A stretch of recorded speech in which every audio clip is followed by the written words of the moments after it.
Charter Local Edition. I'm Brad Pomerance. We're in the Inland Empire today, joined by Frank Montes. He is the chairman of the California Hispanic Chambers of Commerce, the first chairman of the organization from the Inland Empire. Yes. Congratulations, sir. Thank you. You just started your tenure. And before we talk about the organization and an upcoming convention, I want to hear about the relative health of Hispanic businesses in our great state. Well, definitely, and it's a pleasure being here. Thank you for having me. Sure. In California, we have about 815,000 Latino-owned businesses. Okay. The largest growing segment in California and probably the nation. Right. And Latinas head that.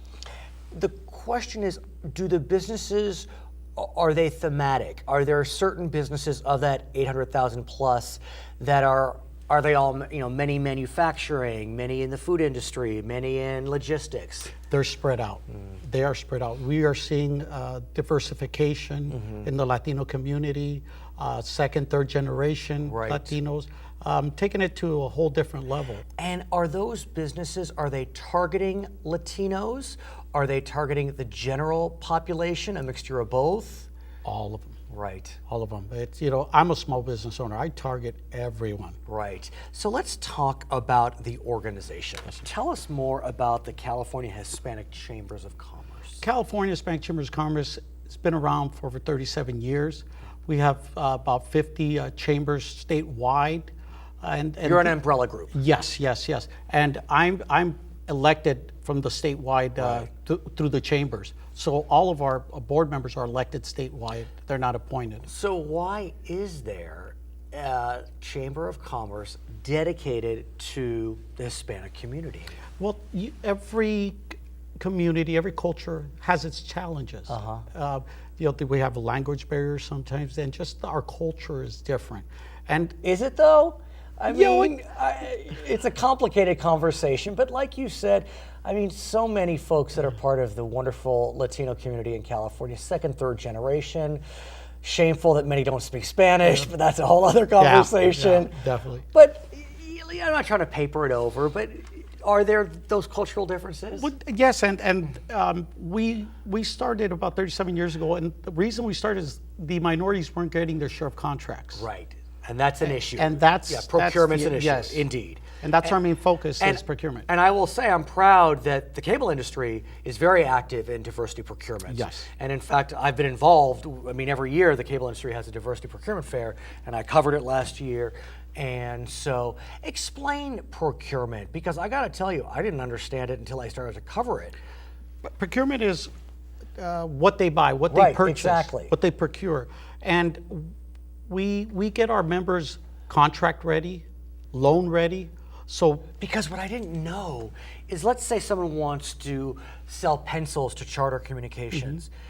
There's a complicated process. They have to become an authorized vendor. Yes. And a lot of folks don't know what they don't know. Yes. And then many industries, including cable, have certain targets for minority-owned businesses or veteran-owned businesses or women-owned businesses.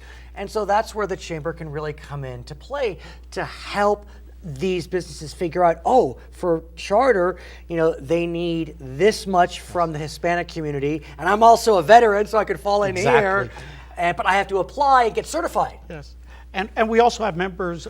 We have a Asian Business Association that's a member, African American chambers that are members. Everyone's friends. And LGBT chambers coming on board because it's all about business. Right. It's all about business.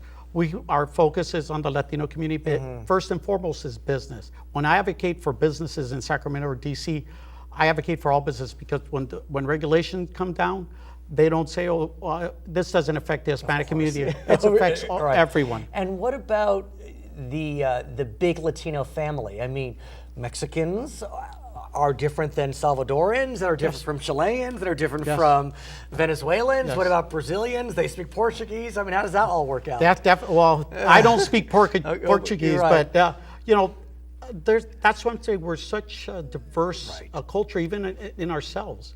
So there's some challenges there for us also, but it's one big happy family. Yes, definitely. That happy family is coming together. I'm proud to say, right down the street from here. Yes. In Riverside. Yes. at the Riverside Convention Center, which was recently rehabilitated, revitalized, whatever you want to call it. It's a great, beautiful center. venue. You must be proud, being the new president, and you happen to be from the IE, that your upcoming convention is in Riverside, September 21st to the 23rd. Yes. Tell us all about it. What is it? How can we attend? Who's invited? Everything. Everybody's invited. This is for all businesses, all the community to come in. Hispanic, Latino, African American, Yes. LGBT, doesn't matter. It doesn't matter. You want to do business, that's the place to be. You want to learn, that's the place to be. We're going to have training for procurement. We're going to have matchmaking one-on-one for these businesses. We're also going to roll out our Leadership Institute that day, which we're doing it online in English and Spanish. First time that's in Spanish. That was one of the requirements I had. We're doing some of our programs in Spanish. We want to make sure that we attract the Spanish-speaking community also and engage them and bring them into the fold with us. I want to ask you, if I may, about language, because to me, the best scenario is being bilingual. Yes, I mean, that's of course, the best. definitely. Yes.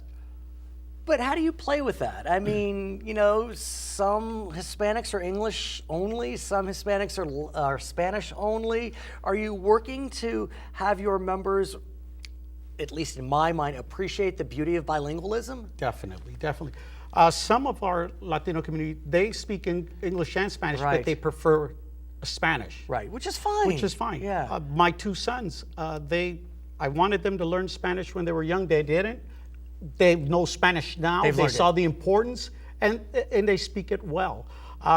That's our culture. I think that's an important part of who we are. And let me ask you this, if I may. I think, in my opinion, finally, Anglos, at least in California, are recognizing the power of bilingualism. Yes. And, I laugh. Recently, there was the Democratic convention, and Tim Kaine, an Anglo, was speaking Spanish with a very just charming accent. And he used the word listo. Listo, which is a great word, which means ready. I mean, but you could tell he wasn't a native speaker. Yes. And so, is there an appreciation amongst Latino businesses when there are Anglos that are looking to engage Latino businesses either through bilingualism or however it may be? Definitely. I just wish it would have been done years you. ago. It was important. Business is international now. Right. And our neighbors, the Mexico and Central America, South America, mostly Spanish. And there's a lot of trade going on. Are you concerned about the rhetoric against our friends south of the border in terms of business? Yes. I'm definitely concerned because we have, as a nation, we have lots of concerns. I don't think that should be our focus. These are our partners. These are our neighbors. I think we got bigger fish to fry. So the question becomes, how can we attend the conference? What do we need to do? Do we go online to sign up? You go Tell online. us what to do. You go to the California Spanish Chambers of Commerce website, which It's is on the screen. Yes. CAHCCC invention.com. Yeah. I didn't say it so well, but we'll put it on the screen. Innovation.com. Is that what it is? That's what it is. Well, that's where I was getting confused. Okay, but we'll put it on the screen. I'm writing a note here to put it on the screen. And the key thing for folks to remember is everyone's invited. Everyone's invited. Everyone's welcome. And I have to think that there's a tremendous pride for you that, again, it's in the Inland Empire. Definitely. And if you haven't seen the Riverside Convention Center, I am telling you, friends, they did a bang-up job.